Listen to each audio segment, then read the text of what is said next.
agama ini dari awal unik. Allah melarang sujud kepada batu. Tapi kita sholat itu madhep Ka'bah. Kemudian juga ada batu. Makanya kita harus menanamkan bahwa semua sujud itu lillahi ta'ala. Dan soal ada arah, ya penting arah. Nggak mau arah madhep segoro kidul, repot. Jadi arah itu mau dipakai kesepakatan untuk menunjukkan kalau kita muslim, arahnya sujud itu ke Ka'bah. Tapi tetap sujud kita hanya lillahi ta'ala, hanya karena Allah. Yahudi. Nabi nanti takut Yahudi, Muhammad, nak langit bumi itu sebenarnya hancur pas kiamat. Terus manusia sing mati mulai ini Adam sementara tidak kok endi. Jadi kan nak takut ngono mirip so, mirip Yahudi. Nak mirip Sugair apa? Nak mirip Ngamure. Jadi agama ini selalu disoal pakai akal. Jadi agama tanpa akal ya iso berdiri. Tapi kalau terlalu bawa akal itu ya repot. Ya makanya tadi itu pentingnya riwayat. Seorang lagi pentingnya apa? Riwayat. Makanya coro Imam Malik itu nggak suka sama agama di logika, itu nggak suka. Karena nanti orang yang punya logika terus merasa lebih punya otoritas terhadap apa? Agama. Yo sesuai ngono agama iku angel oleh nerangno sampean agama kok. Sampai saya kita bedheki, Nabi Adam diusir kondi. Swarga. Terus swargane Nabi Adam saiki didakoni. Mergo swarga iku luase sak langit bumi. Lah nek iku saiki didakoni ndi wong. Swarga lebih luas ketimbang langit. Kan enggak mungkin sesuatu yang luas diletakkan di yang sempit. So, akhirnya Mu'tazilah gak percaya anane swarga zaman Nabi Adam. Jadi swarga sing cerita Adam itu tidak sama dengan surga yang nanti arduhas samawati wal ard. Jari ahli sunnah yo sono, lan ning di Isra roh pokoke ono. Ya itu kan sama-sama, nah, terus diterusno wong debat. Ya sudah guys. Nak cara aku wis mlebu sik kok gampang nerangno nek wis bar roh. Secara teori kan gitu, ora roh kok nerangno ya sakwise. Bro. Ya sudah, sampean bu swarga wae lagi apa? Lagi nerangno. Pas aku nerangno kowe ra ning swarga ya ora ketemu. Wis ngono enak nang cangkem elek ngono wis aku ben nerangno kowe ra ning kono ya wis akhire gak. Apa cocokan sampean? Aku tak nerangno swarga lah sing kono ben nerangno neraka. Koroe neraka. Agama itu unik. Ya karena tadi apa ya? Dari awal agama ini di kaum yakilun, tapi akal yang berlebihan itu ya mengganggu agama. Ya sudah, makanya seorang lagi itu riwayat ya. Sebagian ini apa? Riwayat. Inna hadzal ilma dinun fangzuru amman ta'khuduna dinakum. Agama ini ilmu. Kemudian kamu harus dari sanad yang benar, ya. Dari sanad yang apa? Dari sanad yang benar. Ya sudah seperti itu.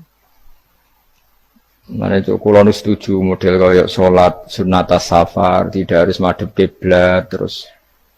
Jadi agama ini sudah unik. Misalnya gini, sholat fardu kan wajib kiblat, tapi ada sholat yang nggak usah madhep kiblat, yaitu sunat safar. Misalnya orang di pesawat gini. Karena guling-gilingan, hakikatnya kiblat itu tidak fokus kita namun Allah Subhanahu wa ta'ala. Jadi memang agama, tapi lagi-lagi itu butuh riwayat. Seorang lagi butuh riwayat. Kalau nggak pakai riwayat terus kau Abu Nawas kabeh. Karena tadi Amerika, seorang lagi Amerika itu kalau dibor pas New York itu kena Ka'bah.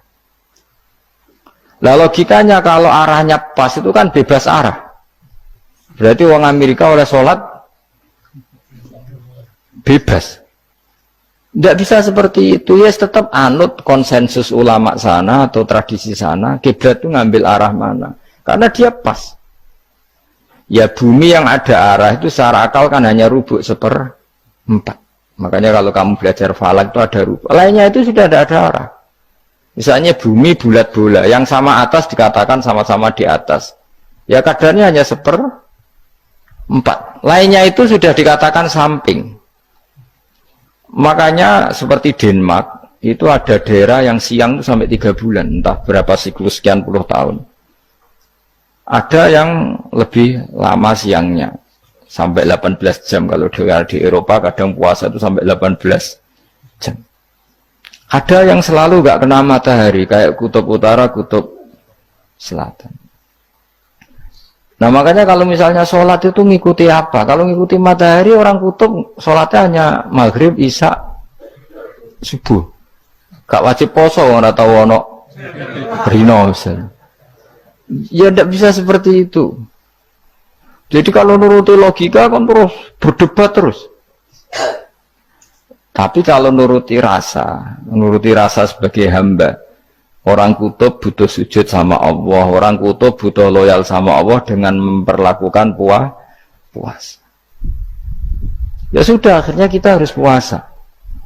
Nah, lalu kalau ukurannya matahari, mereka tidak punya matahari. Memangnya puasa itu penyebabnya wujudnya matahari, apa penyebabnya loyalitas sama Allah Subhanahu wa Ta'ala? Loyalitas. Kalau penyebabnya matahari, ya berarti kalau nggak ada matahari, nggak usah apa? Nggak usah seperti itu cara berpikir. Makanya ngikuti ulama. Karena ulama yang tahu tradisinya Allah dan Rasul. Ya seorang lagi ulama yang tahu tradisinya Allah dan Rasul. Meskipun ya kadang saya enak dewe ulama. Mereka ya kadang ya mau kalau bolak-balik ngomong gak diterang nombek cangkem elek ora paham-paham. Makanya masyhur itu ada kiai di debat sama orang rodok PKI. Pak Kiai, kalau setan dari api masuk api kan biasa. Terus susahnya apa? Mau materinya dari api. Terus kiai ku mek lemah, swawurna raine. Loro cung, gue sakit. Kau jadi wong kok lemah, kena lemah kok loro. Karena serak kena diterang, no?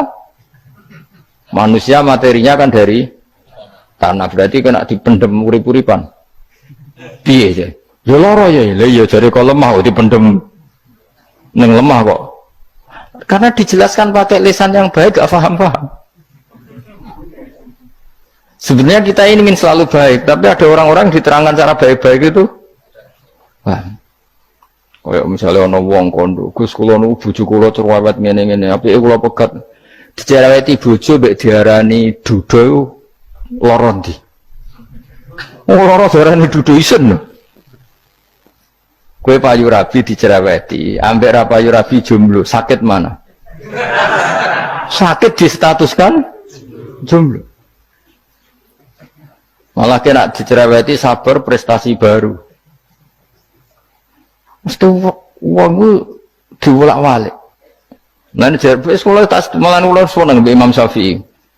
Kowe dirasani wong ning ngarepmu, diomongi, ambek dirasani seneng ndi? Seneng dirasani cara kowe. Jare Imam Syafi'i bukti ke wibawa, buktine ngomong ning ngarepmu rawani. Jadi Imam Syafi'i itu rileks urip. Ya Aba Abdillah, orang yang tadi muji-muji jenengan itu kalau di luar maki-maki jenengan. Jadi alhamdulillah. Kok bisa itu kan bukan pengkhianatan. Berarti saya wibawa, di depan saya enggak berani itu. Wong itu soal Imam Syafi'i, ya cium tangan, ya hormat. Tapi setelah di luar menghujat.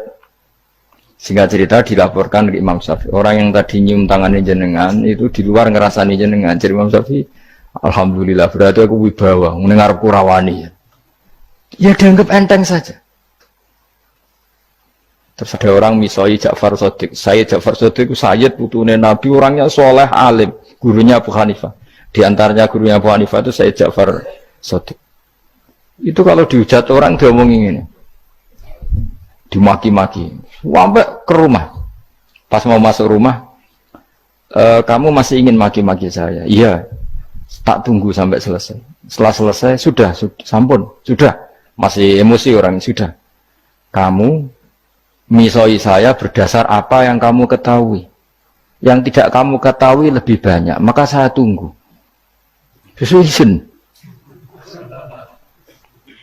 Wisen sampai terus ketika ditanya, kenapa engkau sabar ketika jenengan saya pisui? Orang ini akhirnya tobat, mencium tangannya, mencium lututnya.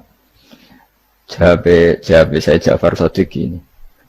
Aturahu tu'sokurhan, aturahu yu'sokurhan. Kowe ora ngrafaham kalimat itu, tapi tak terangkan ben dadi wali. Kowe roh pangeran. Ya tahu. Sing durakani pangeran tuh banyak enggak? Yang maksiati pangeran tuh banyak enggak? Banyak. Lah yung pangeran sing di langit bumi wae dimaksiati, apa meneh terima aku.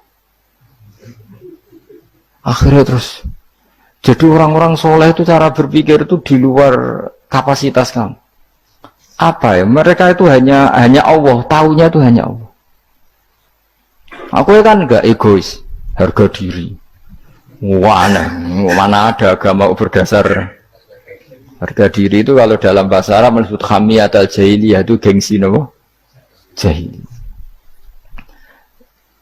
Makanya ketika saya berkali-kali cerita itu, ada seorang ulama dipanggil tetangganya, nom, setelah sampai situ, sudah kembali saya tidak butuh kamu. Setelah sampai rumah dipanggil lagi, sudah kembali lagi sampai 3 kali. Ulamanya tetap ceria, tetap nyaman. Ketika ditanya, kenapa engkau tetap nyaman? Wahai pemuda, kamu itu tetangga saya. Kata Allah dan Rasul, nak kue iman be Allah Rasul, kon ngapi itu onggol, kon ngundang aku ya teko. Ya seneng nuruti perintahnya. Ketika kamu nyuruh saya kembali, ya saya kembali. Memang itu keinginan kamu. Kue tanggaku, aku kon nurut be tonggo. Aku ora urusane be kue. Aku mau nyaman be perintahnya. Oh, nangis pemuda tadi itu tobat. Kalau kamu kan warga diri orang kok dipimpong. Ini gak bakat wali blas. Jadi orang dulu itu nyaman. Karena pikirannya namun Allah Subhanahu wa ta'ala. Umar bin Abdul Aziz itu termasuk khalifah paling soleh setelah periode sahabat. Itu mau kapundhut itu suwante. Ketika keluarganya menangis, kenapa kamu menangisi saya? Ya karena engkau mau mati. Memangnya kalau mati mau kemana aja? Ila khairi madhubin ilaih, kezat terbaik. Terus aku mbok kon urip awar kowe gak jelas iso ngrumat aku ta ora. Anak Allah malah jelas. Saiki apik ndi urip mbek wong ora jelas sampai sing jelas. Ya wis kapundhut. Kowe kan gak mati ku wedi. Dosane akeh. Lah mungkin nak urip terus ra dosa apa tengene. Gaya tok asline. Dosa kula cek kathah Gus kok mati terus. Ya malah apik mati biar dosa meneh. Biasa wae nek apik mati biasa karena potensinya kamu urip suwi iku dosane apa taat meneh. Ya jawab. Potensine. Dosa meneh apa taat meneh? Apa ya dosa ya taat. Terus pas mati pas taat atau pas dosa? Ora usah ngono biasa ya. Ape mati ae matur pangeran Gusti nak saene mati nggih. Mati mawon nak saene urip nggih. Urip mawon Gusti semua anut jenengan wis. Zaman kula urip sing ngrumat nggih jenengan mungkin sampean mati sing ngelola nggih napa? Jenengan pun donya sing ngurusi jenengan. Kan sebenarnya kalau kita berpikir gitu kan nyaman. Zaman kamu hidup yang mengendalikan jantung, paru-paru, oksigen juga Allah. Dan kamu nggak tahu caranya, tahu-tahu hidup. Tapi setelah mati dikubur kamu iskal. Lalu sistem pernafasan saya gimana setelah saya mati? Memangnya zaman yang dunia kowe roh. Oh karena ada oksigen. Nah, terus oksigen wujudnya karena apa kowe ya ora roh? Oksigen dari zat gini lah zat iku kok sapa ya ora roh. Mau gaya tok ngomong mau tetep akhirnya ora roh. Lan kadang kula gawok mbek wong goblok wis ora roh kabeh dari awal mau alam semoga iku gak usah nerang. Nah, artinya gini, kalau zaman di dunia kamu tidak bisa mengelola diri kamu sendiri, juga sama setelah mati tidak bisa mengelola diri kamu sendiri. Semua itu al-amru biyadillah, semua itu dalam kekuasaan Allah Subhanahu wa ta'ala. Ya sudah, alaihi tawakkaltu wa ilaihi unib. Ya sudah, kita pasrah saja dan kita hanya kembali kepada Allah Subhanahu wa ta'ala. Ya sudah, itu agama. Tidak boleh logika pakai akal. Wah itu orang mati itu sudah nggak bisa apa-apa, sudah jadi tanah gini-gini. Ya, masalah TK rakyat ngerti, jadi tanah itu tidak bisa apa. Tapi masalahnya kita ini dikendalikan oleh zat yang bisa mengelola semua. Yaitu Nabi Adam diciptakan juga dari tanah. Ya sudah, hanya berdasar riwayat itu yang kita akhirnya meyakini setelah kita mati juga bisa hidup lagi. Iki rasa khawatir, iblis itu ya dhaif, iblis ya lemah. Nyatane ya kowe tetep ngaji jalalan. Berarti ora sukses menyesatkan. Kodang di kowe iblis. Ya kodang sampeyan kon ra ngaji tetep ngaji. Dukon paham tetap ora paham berarti. Berarti iblis itu enggak keren no. Betul, saya setiap melihat orang sholat itu menyaksikan kekalahan no? Iblis. Jadi iblis itu ya kalah orang kok hebat ya ora. Biasa mawon, ora usah sing hebat sing namo pangeran. Dari awal iblis wis menyerah ngadepi orang sing ikhlas. Ikhlas itu dimulai dari awal. Cara bahasa Inggris pokoknya hilir sampai hulu sampai hilir kudu ikhlas kabeh. Misalnya kita duit, yakin nek iku wae Allah. Sehingga kita ketika ngasihkan orang itu kamu enggak merasa itu milik kamu. Sehingga enggak gampang undat. Selagi itu kamu benar keduanya awalnya salah itu masih mungkin tidak ikhlas. Uang ini milik saya, tak kasihkan kamu dengan ikhlas. Kalimat milik saya ini menjadikan suatu saat kamu jadi undat-undat karena milik saya. Tapi kalau ikhlasnya dari depan, uang ini milik Allah, ilmunya bahak milik Allah, terus tak kasihkan kamu juga hambanya. Dari awal kan merasa saya tidak punya apa-apa. Tapi selagi saya ikhlasnya hanya separuh, ilmu saya tak kasihkan kamu karena Allah, berarti masih potensi enggak ikhlas ya. Jadi kalau ngelatih ikhlas itu harus dua-duanya. Kamu punya uang milik Allah, punya ilmu milik Allah, punya jabatan milik Allah, kemudian kamu kasihkan sesuai perintah Allah, itu lebih mudah ikhlas karena la haula wala quwata illa billah. Selagi masih separuh saja salah, itu potensi berikutnya juga ikut salah. Misalnya aku ngurmat yatim gua ikhlas, duitku tak kena. Kata duitku itu menjadikan suatu saat dulu tak rumat loh, saiki jebule lali aku. Tapi kalau alhamdulillah saya pernah digerakkan Allah ngurmat yatim dengan milik Allah juga. Sehingga kita sekedar pernah melakukan ketaatan ini senang. Enggak penting berikutnya anak yatim ini nanti peduli kita apa enggak, enggak penting. Yaitu ikhlas ya. Ikhlas itu sesuatu yang semuanya lillahi ta'ala ya. Dan inna sholati wa nusuki wa mahyaya wa mamati lillahi rabbil alamin. Itu masyhur, itu khilafnya ulama. Apakah malaikat itu termasuk umatnya kan Nabi Muhammad SAW? Ada ulama yang mengatakan cara pandang Nabi diutus itu untuk mensolehkan yang tidak soleh atau mensolehkan yang potensi tidak soleh. Kan orang itu ada dua, ada yang memang tidak soleh disolehkan, ada yang potensi tidak soleh. Sebetulnya sudah soleh tapi potensi juga tidak soleh, terus disolehkan. Nah malaikat ini kan tidak berpotensi maksiat, sehingga nggak butuh nabi. Seorang lagi, malaikat itu kan nggak mungkin tidak soleh, selalu soleh, berarti nggak butuh nabi. Itu cara pikiran Imam Suyuti, sehingga dia mengatakan Quran itu memperingatkan semuanya kecuali malaikat, karena malaikat tanpa diperingatkan sudah soleh. Tapi kata ulama yang lain tidak seperti itu. Malaikat tetap senang sebagai umatnya Rasulullah Shallallahu Alaihi Wasallam karena butuh status tasyrif. Tasyrif itu keren.